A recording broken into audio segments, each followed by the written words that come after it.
mulakan Sidang Media ini, kita nak maklumkan bahawa hari ini gerakan menuntut pendidikan percuma yang dianggotai oleh anak-anak muda, para mahasiswa dan mahasiswi serta para pelajar menuntut serta menyatakan kekecewaan terhadap kerajaan yang akan melaksanakan dan masih berunding untuk melaksanakan perjanjian TPPA, ya. Dan walaupun perjanjian ini dibantah oleh pelbagai sektor rakyat Malaysia, namun kerajaan Malaysia tidak mengambil kira suara rakyat Malaysia berkenaan, ya.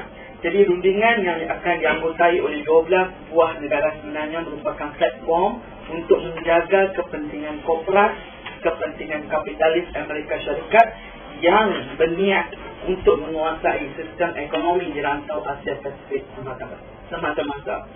Jadi pada hari ini, sidang media yang diatur oleh gerakan menuntut pendidikan percuma ini dihadiri beberapa lagi NGO-NGO yang turut terlibat sebagai satu gabungan dalam NGNPP untuk turut menyatakan kekecewaan terhadap TPPA. Saya izinkan saya untuk memperkenalkan Presiden Gabungan Mahasiswa Islam Malaysia, Saudara Abdul Malik bin Abdul Razak, dan kemudian kita ada Setiausaha Persatuan Kebangsaan Pelajar Islam Malaysia, Khairul Anwar bin Abdul Manap, dan kita ada Azmin Haji Mustafa, Penyelaras Solidariti Anak Muda Malaysia bagi kawasan wilayah. Kemudian kita ada Ketua Pemuda Sosialis Bawani, Saudari Bawani, Pemuda Sosialis diwakili oleh Nur Hayu binti Zainal juga, ya. Dan mereka hari ini akan bersama-sama dengan anda menyatakan berkongsi fakta, berkongsi maklumat tentang perjanjian TPPA dan bagaimana perjanjian TPPA ini memberikan kesan kepada golongan mahasiswa, golongan para pelajar di Malaysia.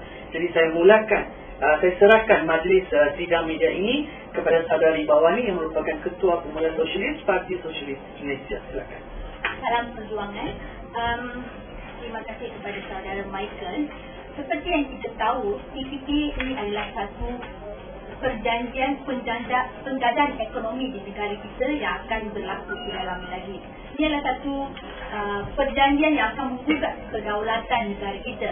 Biasanya kita akan dengar bila cakap pasal TPPA, isu yang selalu kita bangkitkan adalah kenaikan harga ubat dan sebagainya. Dan ramai orang tidak tahu dalam TPPA ini ada 29 bab yang akan ditandatangani oleh Malaysia dengan Amerika. Daripada 29 bab ni, satu bab penting adalah bab hak cipta intelek yang ramai tidak tahu, yang bab ini akan memberi satu tekanan kepada mahasiswa, anak muda, rakyat Malaysia sekali. Itu adalah bab hak cipta intelek. Kalau kita lihat, jika kerajaan negara kita menandatangani perjanjian dengan Amerika Syarikat, dalam bab hak cipta ni, tempoh hak cipta ni akan dilanjutkan. Kalau kita lihat hari ini, tempoh hak cipta intelek ni adalah tempohnya 50 tahun. Jika kita menandatangani perjanjian dengan Amerika Syarikat, tempohnya akan dilanjutkan kepada 140 tahun. Di mana ini bermaksud buku-buku penulisan akan tidak boleh dicetak ataupun dipetik tanpa kebenaran daripada penciptanya, penulis asalnya, dengan tanpa membayar royalty. Di mana contohnya pada masa sekarang, jika seorang penulis adalah individu, tempoh hak cipta pada masa sekarang adalah contohnya tempoh hayatnya 70 tahun dan dia akan dilanjutkan 50 tahun lagi selepas kematian penulisnya. Tetapi jika kita menandatangani perjanjian ini, hak ciptanya akan dilanjutkan. Itu contohnya tempoh hayatnya adalah 70 tahun dan dia akan dilanjutkan lagi 70 tahun selepas kematian. Ini meminta 140 tahun satu tempoh hak cipta. Selepas kematian 70 tahun, tempoh tu baru satu karya tu boleh difotoset, boleh diterbitkan, boleh dikopi oleh rakyat Malaysia. Dan ini tempohnya sudah dilanjutkan. Ini akan memberi satu tekanan kepada mahasiswa golongan muda untuk kita tidak boleh fotoset ataupun fotokopi ataupun dicetak semula sumber-sumber ni. Kalau kita lihat pada hari ini, ini mengikut Perbadanan Harta Intelek Malaysia telah memperuntukkan hak cipta adalah 50 tahun tempoh hak cipta selepas kematian seseorang pengarang ataupun pencipta asalnya. Tetapi jika TPPA ini ditandatangani, kerajaan Malaysia terpaksa mengubah tempoh itu kepada tambah lagi kepada 20 tahun yang akan menjadi 70 tahun tempohnya selepas kematian seseorang. Kalau kita lihat, jika penulisnya adalah satu badan swasta, tempohnya akan dilanjutkan kepada 95 tahun. Itu satu tempoh yang sangat tinggi. Dan ini satu perkara, tempohnya akan dilanjutkan. Yang kedua, kalau kita lihat, kerana isu tempoh yang dilanjutkan, ini akan menyebabkan akses maklumat akan terbantu. Di mana kita mahasiswa, pelajar-pelajar akan menghadapi masalah untuk memperoleh buku-buku teks, buku-buku rujukan untuk di sekolah ataupun di luar daripada sumber terkini, kerana mereka tidak diberi kebenaran untuk proses dalam tempoh yang terlalu lama, itu 140 tahun. Selepas itu baru boleh dikompensasikan. Dan kalau kita lihat keadaan hari ini dengan kenaikan harga barang, kenaikan barang-barang semakin meningkat, kerajaan akan melaksanakan GST dan sebagainya, kita memang menghadapi masalah. Anak muda mahasiswa memang menghadapi masalah membeli buku-buku rujukan. Contohnya, saya sedang belajar di UM. Saya ambil jurusan undang-undang. Satu buku undang-undang sangat mahal, RM100, RM200. Dan kebanyakan pelajar-pelajar di kelas saya pun kami mengambil langkah untuk photostat. Kerana satu buku kita boleh photostat dalam RM10 atau RM20. Buku yang originalnya harga RM200, RM180 dan sebagainya. Kalau tempoh hak kita ni dilanjutkan, kita tidak boleh ada akses untuk photostat. Dan kalau kita photostat, ada masalah lagi. Kita akan boleh digunakan rekaman dan sebagainya. Dan memang keadaan hari ini kita tidak mampu membeli buku-buku original. So, oleh itu saya rasa ini akan memberi satu tekanan kepada mahasiswa kerana terpaksa beli buku-buku original dengan harga yang sangat tinggi. Selain itu, pelanjutan tempoh hak cipta ini juga memberi satu hak eksklusif kepada pemilik hak cipta untuk mengaut keuntungan daripada karya-karya mereka, di mana penciptanya akan menyalahgunakan kuasa yang mereka ada, kerana mereka seorang saja boleh mengeluarkan buku-buku mereka untuk tempoh yang lama, dan ini akan menyebabkan penyebaran informasi akan disekat, dan satu impact yang sangat teruk kepada rakyat. Kita takkan dapat akses information lah, dia akan disekat dan buku tu susah diperoleh kepada orang awam, terutamanya dia impactnya kepada mahasiswa, pelajar-pelajar. Selalunya kita mengambil langkah untuk photostat buku kerana harga yang murah. Selain itu, lanjutan tempoh artikel ni juga akan satu cara ataupun satu langkah untuk menjaga kepentingan pencipta tersebut, di mana bukan untuk menjaga kepentingan pencipta. Kerana kalau kita lihat tempoh ayat seorang manusia 70 tahun dan tempohnya dilanjutkan kepada selepas meninggal 70 tahun lagi, dan of course satu manusia tak boleh hidup sampai 140 tahun, dan of course orang akan meninggal. Lepas meninggal, penerbit akan mengeluarkan buku itu, di mana syarikat-syarikat penerbit yang akan mengeluarkan buku itu, keuntungan akan syarikat-syarikat itu yang memperoleh, bukan orang kata penciptanya. So ini akan memberi peluang kepada syarikat untuk mengaut keuntungan. Ini adalah beberapa aspek dalam lanjutan tempoh hak cipta ini yang akan memberi tekanan kepada mahasiswa, anak muda dan juga rakyat Malaysia, seluruh rakyat Malaysia, kerana akses informasi itu untuk menambah ilmu pengetahuan, untuk mendapat maklumat disekat. Saya rasa ini satu poin yang kita perlu tekankan dalam isu TPPA yang akan memberi tekanan kepada mahasiswa dan anak muda. Seterusnya saya lanjutkan kesan hasil lanjutan tempoh hak cipta hasil daripada pelaksanaan TPPA. Pertamanya, dia akan menjejaskan proses pembaharujukan di perpustakaan juga akan turut terjejas. Pertama kesannya ialah proses pendigitalan di perpustakaan yang biasanya boleh diakses oleh mahasiswa, oleh para pelajar secara mudah akan turut terkesan. Pertamanya hasil kerja yang didigitalkan yang boleh diakses oleh orang awam akan dibuang daripada simpanan data. Yang seterusnya akan menghakkan penggunaan yang sepatutnya bebas hak cipta akan juga turut terkesan hasil daripada pelaksanaan TPPA. Yang keduanya, kesan daripada baharujukan di perpustakaan juga. Yang keduanya ialah meningkatkan harga barangan di perpustakaan. Dengan itu akan memberi kesan kepada perpustakaan dengan menghakkan ataupun mengurangkan pembelian buku-buku baru ataupun bahan-bahan di perpustakaan. Yang keduanya, orang awam juga akan turut terkesan dengan akan dihakkan dari sudut untuk buat salinan fotokopi dan sebagainya. Saya merujuk kepada satu pertubuhan badan antarabangsa yang dinamakan sebagai The International Federation of Library Association and Institution, IFLA, sebuah badan antarabangsa yang menjaga kepentingan perpustakaan dan informasi di seluruh dunia.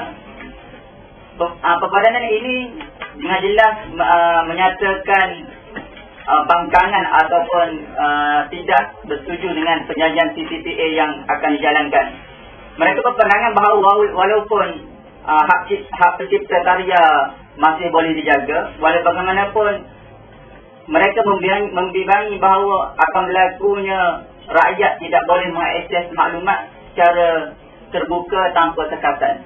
Yang keduanya, IFLA juga amat risau dengan implikasi TPPA yang akan dijalankan ke atas hak asasi ini. Dengan lanjutan tempoh hak cipta daripada 50 tahun ke 70 tahun akan memberi kesan tidak seimbang di atas keperluan akses maklumat yang biasanya agak terbuka oleh rakyat jelata akan dihadkan dengan pelaksanaan TPPA ini. TPPA ini merupakan satu perjanjian yang dikatakan rahsia dan sulit. Namun dia dibuka bagaimana kita pada hari dalam teknologi yang sedia ada, maklumat yang diperoleh. Namun apa yang kita bimbangkan, segala dokumen perbincangan rundingan TPPA ini antara Malaysia dan Amerika Syarikat diadakan dalam bilik tertutup dan terkawal. Dan kita tidak dapat tahu, kita sebagai rakyat langsung tidak dapat mengetahui apa-apa sekalipun, terutamanya yang paling khusus hak cipta internet yang telah dipersetujui oleh kerajaan Malaysia dalam perjanjian ini.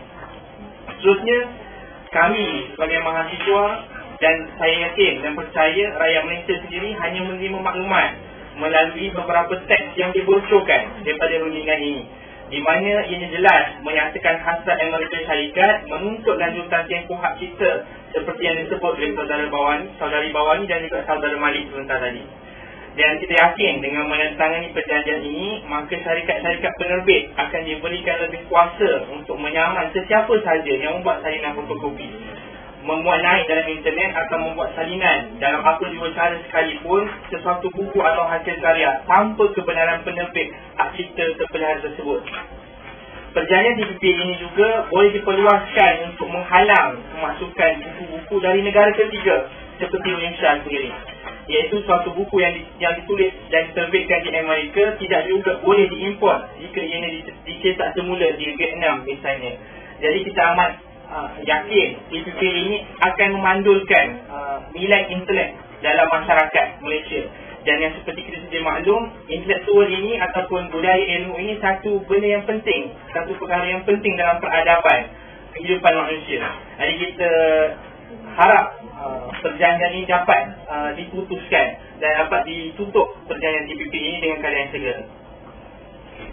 Justru itu kami wakil daripada anak muda, wakil daripada mahasiswa, wakil daripada pelajar membantah apa jua lanjutan tempoh hak cipta internet di mana yang dituntut oleh kerajaan Amerika Syarikat dalam perjanjian TPPA. Kerajaan harus menyatakan dengan telus isi kandungan perbincangan TPPA ini serta memaklumkannya kepada rakyat Malaysia mengenai isu-isu yang telah disetujuinya sehingga kini.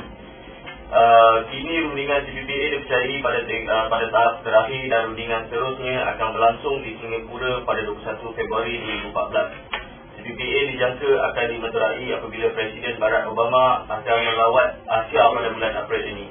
Kami menuntut semua anak muda dan pelajar untuk bangkit membantah rundingan ini yang pastinya akan menjejaskan masa depan para pelajar negara ini. Sudah seperti mana yang kita tahu, sistem TPPA ini adalah satu sistem penjajahan alah baru. Kalau dalam zaman dahulunya, kalau kita tengok, cara penjajahan adalah menggunakan senjata, tapi penjajahan alah baru hanya menggunakan pen dan kertas sahaja. Mengikut daripada hasil rundingan, Malaysia akan dikecualikan dalam beberapa hal yang tidak disetujui dan akhirnya pengecualian akan terbatal secara automatik. Kerajaan Malaysia, kalau kita lihat sejak hari-hari ini, sikap seperti acuh tidak acuh untuk membatalkan. Jadi saya wakil daripada SAMM dan wakil daripada bantah, gabungan bantah TPPA ingin menegaskan, ingin memberikan satu amaran kepada kerajaan Malaysia. Selagi usaha perjanjian ini tidak terbatal, selagi usaha perjanjian ini tidak dihentikan, selagi masih ada lagi siri rundingan dengan pihak kerajaan Amerika Syarikat, selagi itu Malaysia bakal menyaksikan ciri-ciri perlawanan rakyat dengan kerajaan. Selagi itu anak muda akan turun di jalanan dan selagi itu rakyat Malaysia bangkit dan lawan. Saya dapat maklumat baru-baru ni berkenaan dengan TPPA. Sekarang perjanjian sedang berlangsung di Singapura di antara menteri-menteri. Soalannya bagaimana perjanjian atau perbincangan ini dibentangkan atau dimesyuaratkan sedangkan ianya belum lagi dibentangkan di Parlimen. Itu persoalannya. Lepas tu kami dapat maklumat bahawa cost benefit analysis pun belum dibentangkan lagi dan perjanjian ini seperti dah 99% dipersetujui dan dibentangkan di kalangan mereka secara rahsia tanpa dibawa di Parlimen dan juga tiada referendum daripada rakyat. So ini adalah satu tindakan yang membelakangi rakyat. Jadi saya rasa kita perlu sekeras-kerasnya membantah dan juga membawa perkara ini ke hadapan. It's what you have mentioned that the meeting was done in secrecy. What happened after the visit of the US President and where does the riot stand? We do not know anything, right? We are highlighting it. What are we going to do about it? Kita rasa memang isu ini secret dan rakyat tidak tahu dan saya rasa gabungan membantah TPPA memang sedang buat banyak usaha untuk memberitahu rakyat tentang betapa tak pentingnya TPPA ini, betapa TPPA ini adalah satu penjajahan ala moden yang akan menjajah ekonomi negara. Dan kita rasa kalau kita lihat gabungan TPPA, kita juga daripada anak-anak muda akan bersama dengan gabungan membantah ni untuk membantah. Kalau kita lihat pukul 11 ni kita akan ada satu flag mob di Soho oleh daripada tim HIV dan AIDS di bawah TPPA yang akan membantah kenaikan harga barang-barang ubatan yang akan akan memberi satu impak kepada kesihatan rakyat Malaysia juga, yang akan berlangsung di pukul 11. Kami menjemput para pres untuk datang bersama kita, akan berlangsung, dan juga aksi-aksi semasa akan disusun untuk membantah TPPA ini supaya negara Malaysia diselamatkan dan kita tahu satu penjajahan baru yang dalam zaman bonda ni, penjajahan menggunakan presiden dengan kertas, satu penjajahan yang akan menggugat kedaulatan negara. Sebab TPPA ni bukan saja isu intelek, arsitek intelek, dia merangkumi banyak perkara seperti harga ubah akan naik, ekonomi negara akan disekat, akan dibongkong oleh Amerika Syarikat dan Amerika Syarikat juga boleh saman negara kita gagal jika gagal dalam perjanjian ni boleh selamat sebab pernah berlaku jaminan kuih, mahkamah Amerika Syarikat saman kerana mereka melanggari perjanjian ni. So ni ada satu cara, satu zaman moden untuk menjajah ekonomi sebuah negara, dan saya rasa negara Malaysia perlu hentikan, dan mungkin anak-anak muda juga akan turun untuk membantah TPP ini. Apa yang kami sampaikan hari ini tidak akan berhenti dalam sidang media ini.